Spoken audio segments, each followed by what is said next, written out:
Hello दोस्तों, welcome to the buzz the brave manga. आज हम ग्लोबल फ्रीज का नया चैप्टर कंटिन्यू कर रहे हैं जो मैंने आपके लिए इंग्लिश में रिवराइट किया है। पूरा विजुअल्स और एडिट्स मैंने खुद बनाया है ताकि एक्सपीरियंस स्मूथ रहे। ओरिजिनल मांगा को ऑफिशियल सोर्स से सपोर्ट जरूर करें। चलिए स्टार्ट करते हैं अध्याय आज का चैप्टर। 2473 सहायता बल। 1। दूर पूर्व दिशा से एक गहरी गड़गड़ाहट सुनाई दी। उस गर्जना के साथ एक ठंडी हवा भी चली। आकाश अचानक अंधकारमय हो गया और एक विशाल छाया पूरे नगर के ऊपर से गुजर गई। झुकवे ने ऊपर देखा और उस छाया के केंद्र में आकाश से उड़ता हुआ एक उल्टा हिमखंड देखा। बर्फीली धुंध उमड़ पड़ी और एक ठंडी लहर फैल गई जो मध्य आकाश में भड़कती हुई ज्वालाओं से आपस में उलझ गई। वो श्वानवु था। उसका पूरा शरीर मोटी काली बर्फ और धातु की परतों से ढका हुआ था। उसकी पीठ पर हिमखंड था, मानो सर्दी को साथ लाने वाला कोई विशाल दैत्य हो। उसका शरीर एक विशाल घूमते हुए लट्टू की तरह था जो आकाश से नीचे उतरते हुए वायु को दो उथल पुथल करती धाराओं में चीर रहा था। जिस क्षण वो जमीन से टकराया, धरती बुरी तरह कांप उठी और कई किलोमीटर के दायरे में फैली आग एक ही पल में दब गई। पूर्वी सागर क्षेत्र श्वानवु युद्ध में सम्मिलित होता है, उसने भारी स्वर में कहा। उसकी आवाज मानो आकाश पर हथौड़े की तरह गिरी हो। लू शाओ ने हल्का सा सिर उठाया। उसकी आंखों में रुचि की एक झलक आई और उसके होंठों के कोने फिर से मुड़ गए। एक उपहास भरी मुस्कान प्रकट हुई। समुद्री कछुआ? बुरा नहीं। उसने उंगली हिलाई और लपटे फिर से उठीन इकट्ठी होकर लावा से बने एक विशाल अजगर का रूप ले लिया जो लिपटता हुआ गर्जना करने लगा। बहुत बढ़िया, ये मेरा सबसे पसंदीदा है, भुना हुआ समुद्री भोजन। अग्नि अजगर गर्जा और आकाश की ओर उछला, सीधा श्वानवु से जा टकराया। श्वानवु ने अपना विशाल हाथ उठाया और उसकी पीठ के पीछे का हिमपर्वत अचानक टूट गया, असंख्य बर्फीले भालों में बदलकर सीधे हमले से जा भिड़ा।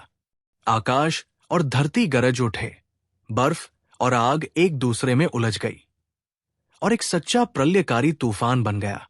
झुकवे और तू युनलिए खंडहरों के बीच खड़े थे, बस उन दो भयानक शक्तियों की टक्कर को ऊपर देखकर ही रह सकते थे और दोनों के मन में एक ही विचार उमड़ रहा था। शायद झांग यी को छोड़कर हुआशु राज्य में कोई भी इस आपदा को सहन नहीं कर सकता। आग और बर्फ का तूफान अब भी गरज रहा था। श्वानवु का वो विशाल शरीर जिसमें वह रूपांतरित हो चुका था, जली हुई धरती पर खड़ा था।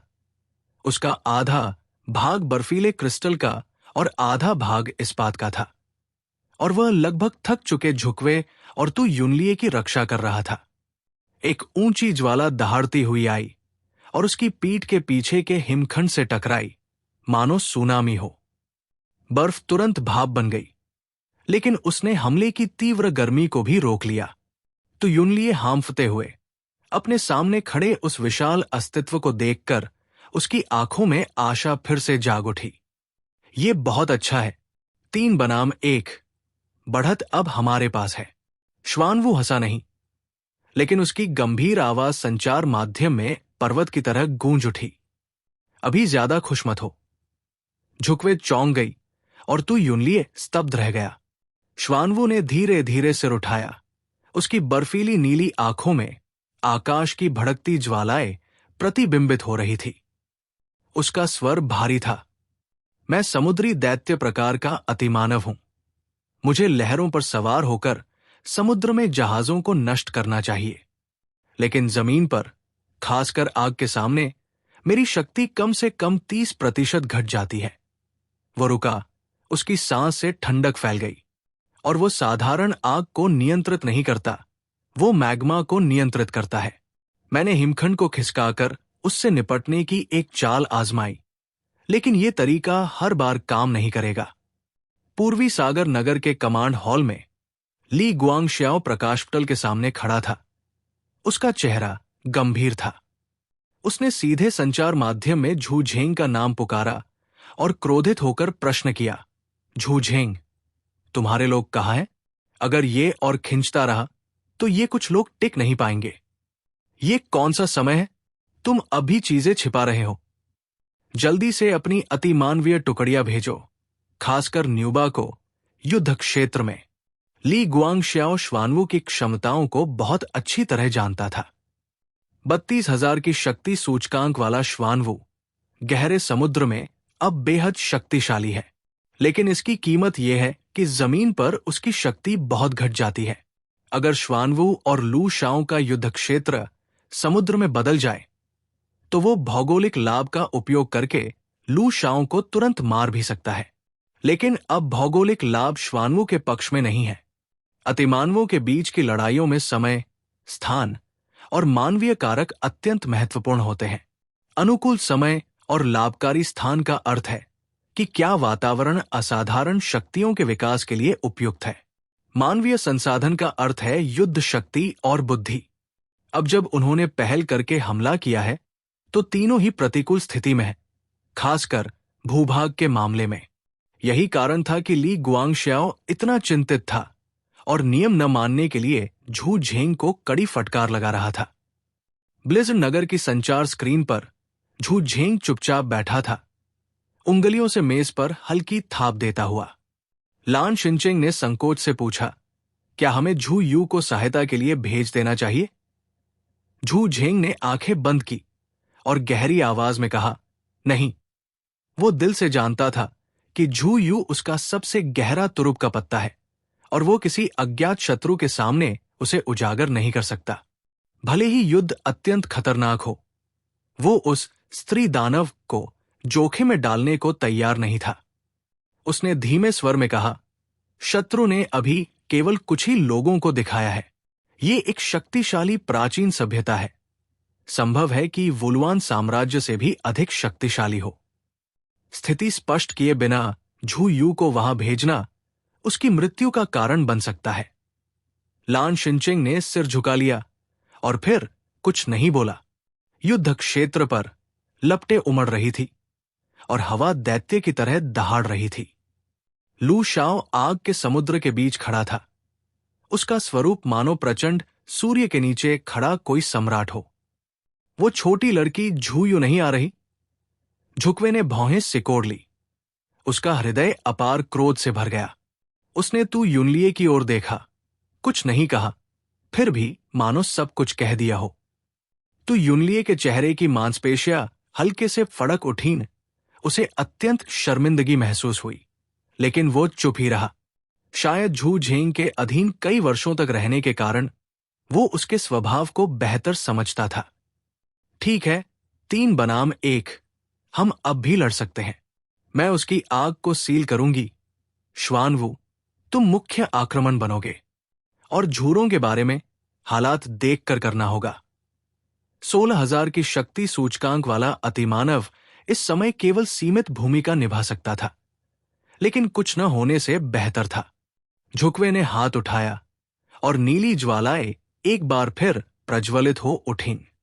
उसकी पुतलियों में बर्फीले कारागार की एक झुकवे पंख फैलाए ऊपर की ओर घूमती दिखाई दी। नीली झुकवे ने चीख भरी और आकाश में उड़ गई। उसके पंख और बड़े होते चले गए। हवा में मोटे बर्फीले क्रिस्टल जमने लगे और कई किलोमीटर के दायरे में फैला मैग्मा एक ही पल में मोटी काली चट्टान की परतों में जम गया। झुकवे आकाश में ऊंचाई तक गई और हजारों मीटर ऊपर पहुंचकर अविश्वसनीय गति से नीचे गिरी, सीधे उस मैग्मा सागर की ओर जहां लू शाओ खड़ा था। बाह! एक तीखी, साफ सीटी जैसी ध्वनि बर्फीली झुकवे के हमले के साथ गूंजी। लू शाओ ने सिर उठाया, बाहें क्रॉस कर ली। उसका शरीर स्थिर रहा, लेकिन उसके चारों ओर का मैग्मा सागर आग से उबल उठा। सर्वनाशक दहकती ज्वालाएं। धमाका हुआ। एक लाल तप तरंग आकाश की ओर उछली, सांप की तरह लहराती हुई, और बर्फीली झुकवे से भयानक टक्कर हुई। एक ही क्षण में आकाश 2 रंगों, लाल और नीले, में रंग गया। अत्यधिक ताप और ऊर्जा को निगलने वाली नकारात्मक शक्ति आपस में टकराई, मानो निगलने और निगले जाने का संघर्ष हो।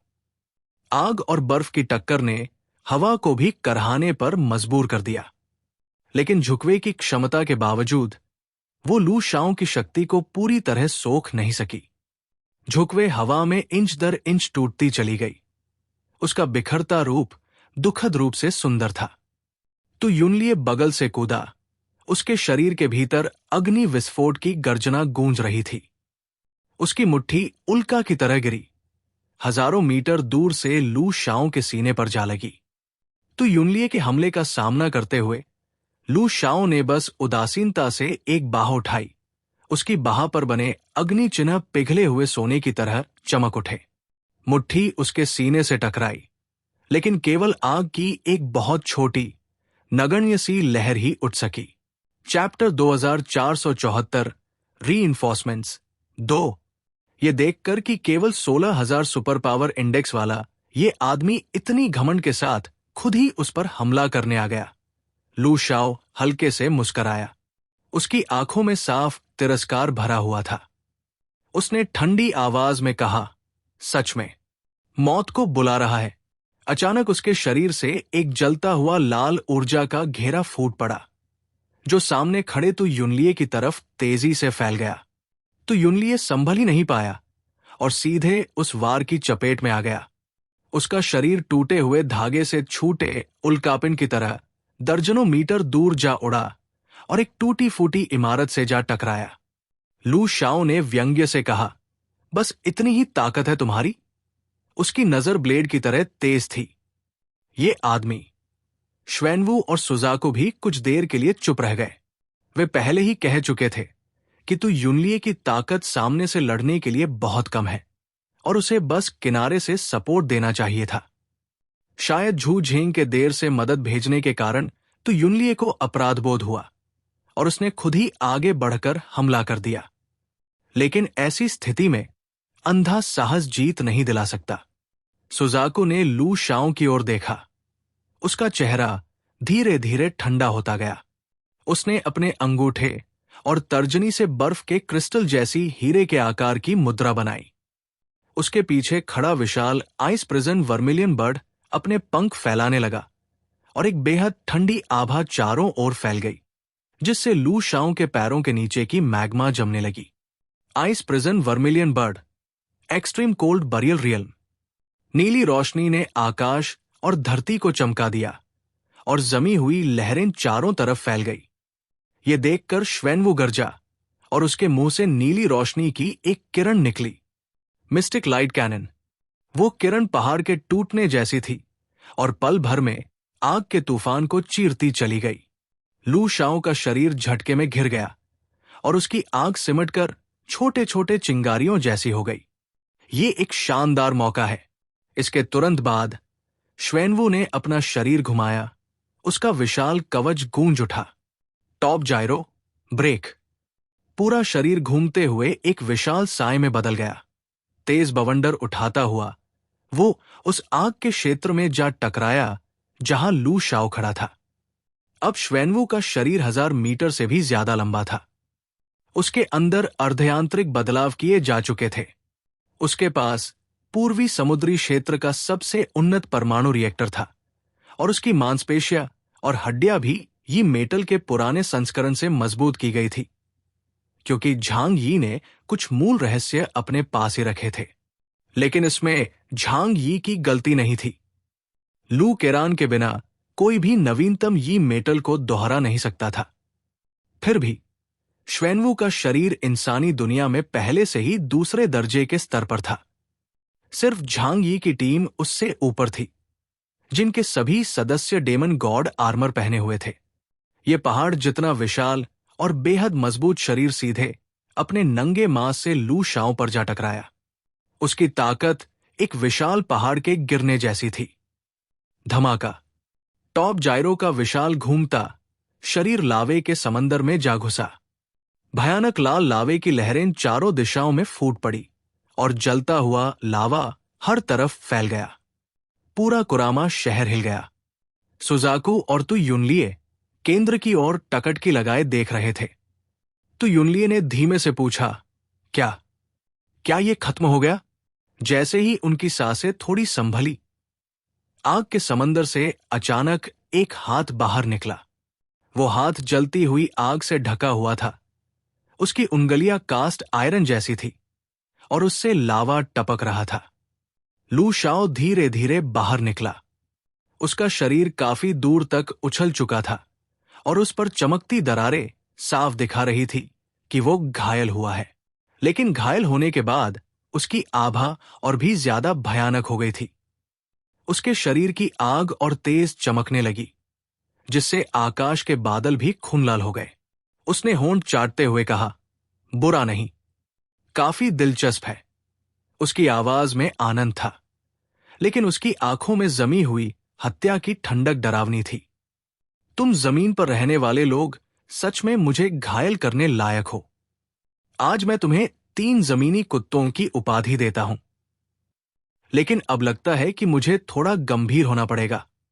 अगले ही पल उसने दोनों हाथ जोड़ लिए और उसके सीने पर बने आग के निशान अचानक चमक उठे। आकाश की सारी आग जैसे उसके शरीर में खिंचने लगी और पल भर में तापमान असहनीय स्तर तक बढ़ गया। वर्मिलियन बर्ड की नीली आग तेज गर्मी से कांपने लगी और ब्लैक टॉर्टॉइस के पीछे की बर्फ पिघलने लगी। इस भयानक ऊर्जा की प्रतिक्रिया सेंसरों के जरिए तुरंत कमांड सेंटर पहुंची। वहां मौजूद लोगों ने स्क्रीन पर सिर्फ चुभती हुई लाल रोशनी और लगातार खतरे की चेतावनियां देखी। ली गुआंगशियाओ ने कमांड प्लेटफॉर्म से दहाड़ लगाई, ब्लैक टॉर्टॉइस, वर्मिलियन बर्ड, तुरंत पीछे हटो। वो ऊर्जा जमा कर रहा है, उसका अगला हमला बेहद खतरनाक होगा। साथ ही उसने मेज पर मुक्का मारा और झू झेंग पर चिल्लाया, कमबख्त झू, तुम मदद क्यों नहीं भेज रहे हो? किसका इंतजार कर रहे हो? अगर ईस्ट सी रीजन में कुछ हुआ तो तुम्हारा ब्लिज़र्ड सिटी भी नहीं बचेगा। श्वेनवू की नजर और सख्त हो गई, लेकिन वो पीछे नहीं हटा। उसने गहरी और भारी आवाज में कहा, हम पीछे नहीं हट सकते। अगर एक कदम भी और पीछे गए तो सिर्फ अनमा सिटी ही नहीं, पूरा ईस्ट सी रीजन मिट जाएगा। वो मूर्ख नहीं था।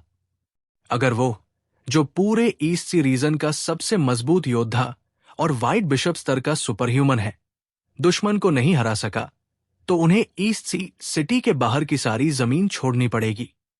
खुले समुद्र की ओर पीछे हटना कायरता नहीं दिखाता, लेकिन 5 सालों की मेहनत से बनाया गया वो सुरक्षित क्षेत्र, जिसने करोड़ों लोगों को शरण दी थी, सब राख हो जाएगा। श्वेनवू लाखों आम लोगों की कुर्बानी का बोझ उठाने को तैयार नहीं था। वो लड़ना चाहता था। उसने अपने विशाल हाथ जमीन पर टिकाए। उसका शरीर जोर से झुका और उसके अंदर का परमाणु रिएक्टर सक्रिय हो गया, जिससे बर्फीला कवच फिर से मोटी ठंडी परत में जम गया। फिर वो सबसे आगे खड़ा हो गया, लू शाओ से आखिरी सांस तक लड़ने के लिए तैयार। आग और बर्फ फिर से टकराई और दुनिया का रंग ही उड़ गया। दूर एक ऐसी इमारत पर जिसे लावे ने निगल लिया था और जो अब एक मीनार बन चुकी थी। 2 लोग चुपचाप ये सब देख रहे थे। झूरोंग कबीले का एक दुबला, लाल चमड़ी वाला युवक टूटी दीवार से टेक लगाए खड़ा था। उसके होठों में रॉक क्रिस्टल दबा था और वो मजे से युद्ध देख रहा था। दूसरा लंबा था, उसकी बाहें चट्टानी शल्कों से ढकी थी और उसकी आंखों में नारंगी लाल आग जल रही थी। लावे के समंदर के भीतर हवा तक मुड़ रही थी और उनके चारों ओर बेहद शक्तिशाली आभा फैल रही थी। वे लू शाओ को तीनों से लड़ते देख रहे थे, लेकिन मदद करने का कोई इरादा नहीं था, जैसे ये बस एक खेल हो। लंबे झूरोंग योद्धा हुआ गुई ने हंसते हुए कहा, शुतुन, इन जमीन वालों को देखो, काफी दिलचस्प है। मैं तो इन्हें पालने के बारे में भी सोच रहा हूं। उसके पास खड़े वॉय डिवावर ने रॉक क्रिस्टल को हल्का सा छुआ और कहा, ये लड़ तो सकते हैं, लेकिन ये सब बस विलुप्त होने वाले नीच जीव है। उसकी आवाज सुस्त थी और आंखों में अथाह तिरस्कार था। लू शाओ की बाहरी चट्टानी परत भी नहीं तोड़ पाए, और यही इंसानों की सबसे बड़ी ताकत कहलाती है। फायर घोस्ट जोर से हंसा, कितने दयनीय है, 3 बनाम 1 में जीतने का सपना देख रहे थे। शूतुन ने आंखें सिकोड़ते हुए कहा, ये अपने ही सपनों में जी रहे हैं। लेकिन मुझे इनकी निराशा पसंद है। Chapter 2475 reinforcements 3। फायर घोस्ट ने अंगड़ाई ली और हल्की हंसी के साथ कहा कि हाँ, अब ये युग दोबारा शुरू होने वाला है। पुराने युग के बचे खुचे लोग अब पीछे हटेंगे, क्योंकि उनकी सिर्फ 6 पीढ़ियों की कहानी बहुत छोटी है। शुतुन ने बिना किसी भावना के कहा कि कौन जाने, हम तो बस सृष्टिकर्ता की इच्छा का पालन कर रहे हैं। शुतुन का रवैया बिल्कुल शांत था। 6 पीढ़ियों की कमजोरी देखकर भी उसमें कोई घमंड नहीं था, क्योंकि आखिरकार वे भी इंसानों की चौथी पीढ़ी की एक शाखा थे, जो अपने समय में बेहद शक्तिशाली थी और ड्रुक देवताओं तक को दबा चुकी थी। लेकिन अंत में वे लगभग पूरी तरह मिट ही गए थे। आखिरकार सृष्टिकर्ता को हस्तक्षेप करना पड़ा और उस समय जमीन पर मौजूद सभी ड्रुक लोगों को दुनिया के इकलौते महाद्वीप मुंह पर इकट्ठा किया गया और एक ही वार में उसे डुबो दिया गया, जिससे उनकी जान बची। इसकी कीमत यह थी कि उन्हें उस युग से पूरी तरह पीछे हटना पड़ा और छिपकर नए युग के आने का इंतजार करना पड़ा। ठीक वैसे ही जैसे 6 पीढ़ियां, वे भी सृष्टिकर्ता की शतरंज की बिसात पर सिर्फ मोहरे थे। शुतुन ने हल्की भावना के साथ आंखें बंद की और धीमी आवाज में कहा कि किस्मत के रास्ते पर चलो और विनाश की ओर बढ़ो। मोर्चे पर आग और बर्फ की लहरें एक बार फिर टकराईं और पूरी दुनिया नर्क जैसी बन गई। श्वेनवू, सुजाकू और तु युनलिए अपनी पूरी ताकत लगा चुके थे। श्वेनवू चलता हुआ पहाड़ लग रहा था। उसका बर्फीला कवच परत दर परत टूट रहा था और उसका मिस्टिक लाइट कैनन तपती हुई हवा की लहरों में पूरी तरह निगल लिया गया। आइस प्रिजन वर्मिलियन बर्ड हजारों पंखों वाला बर्फीला फीनिक्स बन चुका था। उसके पंख 100 मीटर तक फैल चुके थे। नीली आग शून्य में जल रही थी और जमीन की भड़की हुई आग से मिलकर आग और बर्फ का समंदर बना रही थी। तो युनलिए ने दहाड़ लगाई। उसके शरीर के अंदर विस्फोटक आग फूटी। वल्कन ब्लास्ट ने जमीन को जलाकर कोयला बना दिया और गोल गोल लहरें चारों तरफ फैल गई। वो सबसे कमजोर था, लेकिन पीछे हटने से बेहतर मरना समझता था। लेकिन इसके बावजूद तीनों मिलकर भी लू शाओ को दबा नहीं पाए। लाल आग से घिरा झूरोंग योद्धा आग के समंदर के बीच खड़ा था, जैसे आग का देवता खुद उतर आया हो। उसकी हंसी भारी और घमंडी थी और उसकी आंखों में बेरहम तिरस्कार था। पूरे इलाके को झूरोंग कबीले ने लावे के समंदर में बदल दिया था और इस जमीन के फायदे के कारण 3 लोगों के सामने भी वो पूरी तरह हावी था। लू शाओ ने मजाक उड़ाते हुए कहा कि बस इतना ही। 30,000 पॉइंट वाला वो श्वेनवू, बर्फ और आग दोनों इस्तेमाल करने वाली सुजाकू, और वो इंसान जो बस रोशनी निकाल पाता है, क्या यही छठी पीढ़ी की सबसे बड़ी ताकत है? बहुत कमजोर, बिल्कुल बेकार। श्वेनवू समेत तीनों के चेहरे गंभीर हो गए। तभी तो युनलिए दहाड़ा कि छठी पीढ़ी का सबसे मजबूत हम नहीं है। हमारे हुआशु राज्य में हमसे कहीं ज्यादा शक्तिशाली अस्तित्व है, और जब वो सामने आएगा तो तुम उसके सामने टिक नहीं पाओगे। ये सुनते ही श्वेनवू और सुजाकू के दिल में हिम्मत भर आई, क्योंकि वही था जिसने कभी पूरे वुलुआन साम्राज्य को मिटा दिया था। भले ही शक हो कि उसने रिन के मानव रूप वाले उपकरण का सहारा लिया था, लेकिन जीत तो जीत ही होती है और उसकी ताकत को कोई नजरअंदाज नहीं कर सकता। सबसे मजबूत शब्द सुनते ही लू शाओ की आंखों में दिलचस्पी चमक उठी। उसने धीरे से हाथ उठाया और उसकी हथेली में लाल सुनहरी रोशनी जल उठी, जिससे हवा पल भर में खाली जगह बन गई।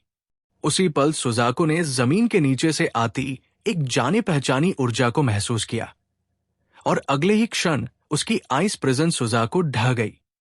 नीली आग का गोला लू शाओ की भयानक गर्मी में निगल लिया गया। सुजाकू की आंखें फैल गई। उसे यकीन नहीं हुआ। आइस प्रिजन तो बाहरी ऊर्जा को सोखने और पलटने में सक्षम थी, लेकिन अब उसने महसूस किया कि उस आग में ऊर्जा को ही निगल लेने वाली तकनीक थी।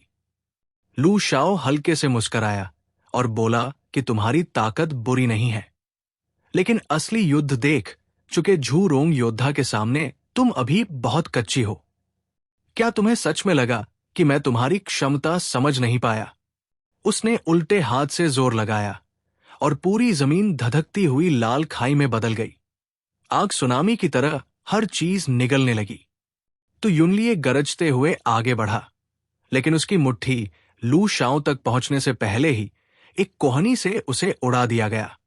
उसका शरीर आग में घिरा हुआ जमीन पर जा टकराया।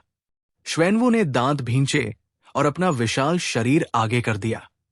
उसने टॉप जाइरो स्पिनिंग टॉप पुकारा और घूमते हुए पहाड़ की तरह लू शाओ की आग की लहरों को रोकने की कोशिश की, लेकिन सांस लेने का मौका भी नहीं मिला और एक और जबरदस्त ऊर्जा ने तीनों को सैकड़ों मीटर दूर उछाल दिया।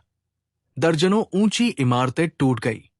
हवा में आग की लपटें लू शाओ के चारों ओर लहराती हुई चोगे की तरह बन गई और उसकी आंखों में जन्मजात दबदबा साफ दिख रहा था। उसने कहा कि ये लोग झू रोंग कबीले और उनके बीच की ताकत का फर्क समझ ही नहीं पा रहे हैं। उसने खुद की तरफ इशारा करके मुस्कुराते हुए कहा कि यहां तक कि वो लू शाओ झू रोंग कबीले की ताकत में टॉप 10 में भी नहीं आता। ये सुनते ही दोनों कमांड सेंटरों में बैठे लोगों के चेहरे सदमे और लगभग निराशा से भर गए। जो आदमी तीनों को कुचल रहा था वो भी टॉप 10 में नहीं था। पूरा झू रोंग कबीला आखिर कितना भयानक होगा। लू शाओ मुस्कराया और बोला कि अब उसे उस छठी पीढ़ी के सबसे मजबूत इंसान में दिलचस्पी होने लगी है।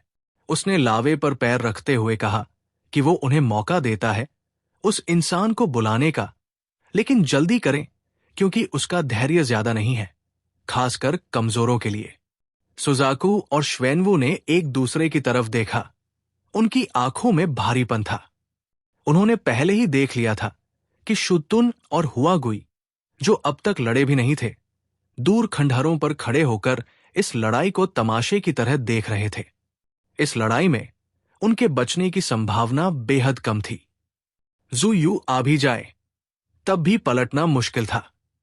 अगर जीतना है, अगर जिंदा रहना है, तो बस एक ही रास्ता था, झांग यी उन्हें बचाने आओ। क्या उन्हें झांग यी से मदद मांगनी चाहिए? सुजाकू के ठंडे चेहरे पर हल्की नरमी आई। वो जानती थी कि झांग यी का स्वभाव कैसा है। जो चीज उससे जुड़ी न हो उसमें वो दखल नहीं देता। इस समय दुनिया प्राचीन जातियों के संकट से जूझ रही है और हो सकता है झांग यी सिर्फ तियानहाई शहर की रक्षा चुने।